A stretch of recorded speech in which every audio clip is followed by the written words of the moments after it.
What do sharks and cancer have in common? In my case, quite a lot.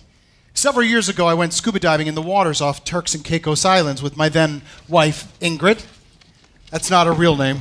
She's sick of the story, so I'll give her a break. She's sick of me too, but I digress. Now, Ingrid and I have been told that the area we were in provided an excellent chance for scuba divers to see marine life, including sharks. Even though we'd gotten scuba certified on our honeymoon, my wife was terrified of sharks. She insisted on calling the company running the excursion to ask, "Can you absolutely guarantee we won't encounter any sharks?"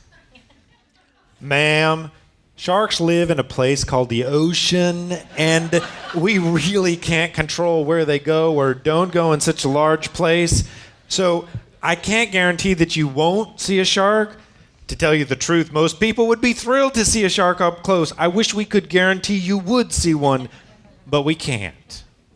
I assured my wife that given the enormity of the Atlantic, seeing a shark in the tiny slice of sea where we were diving would be like running into a fellow New Yorker in the middle of the Gobi Desert. It could theoretically happen, but it was highly unlikely. Besides, we'd been diving many times and never seen a shark before, so chances are we wouldn't this time either. Eventually, she agreed to go, though only if we agreed to stay with the dive leader at all times. This seemed like a good compromise. I hadn't braved the ocean deep in a few years, and in scuba diving, hubris can get you killed. Or failing that, a nasty case of the bends. So now you can guess where the story is going. Murphy's Law of scuba diving states that if you do not wish to encounter a shark, you will encounter a shark. In our case, it wasn't just any shark. It was a 15-foot hammerhead, the primordial-looking breed with wide-set eyes, known for unprovoked attacks on humans. Now, we'd only been in the water for a few minutes, and I was the first one in our small group to spot it.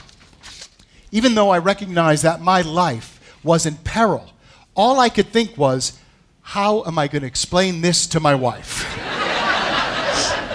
In our certification class, we'd studied a dive manual. It said, "If you encounter a shark, stay together, keep away from the surface of the water, and if possible, huddle motionless on the ocean floor until the shark gets bored and leaves."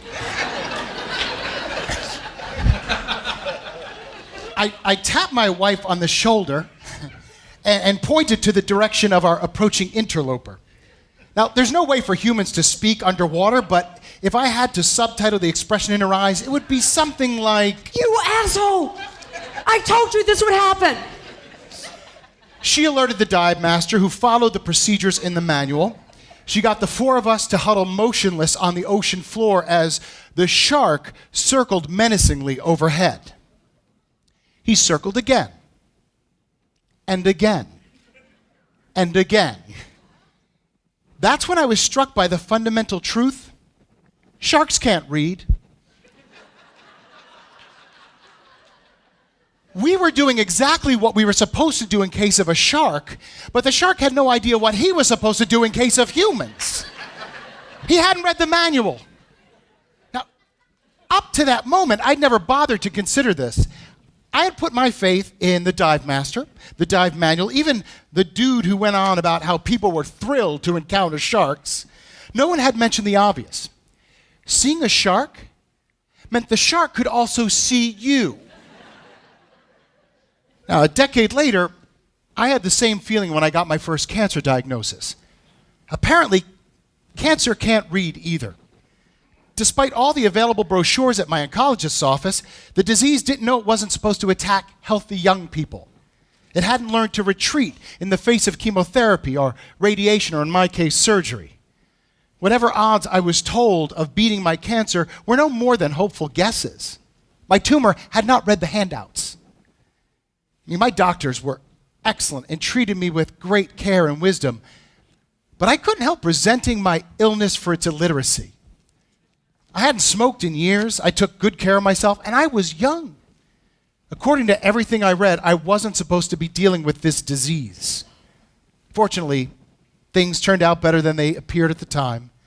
The menacing hammerhead made one final sweep of our area and swam off into the blue oblivion. Of course, had he eaten me, I'd have avoided the wrath of my future ex-wife. Pity can trump anger, even in a bad marriage. Instead, I lived to tell that tale and the one about my cancer. The good news about my tumor's inability to read was that, like the shark, it had no clue about my lousy chances of making it out alive.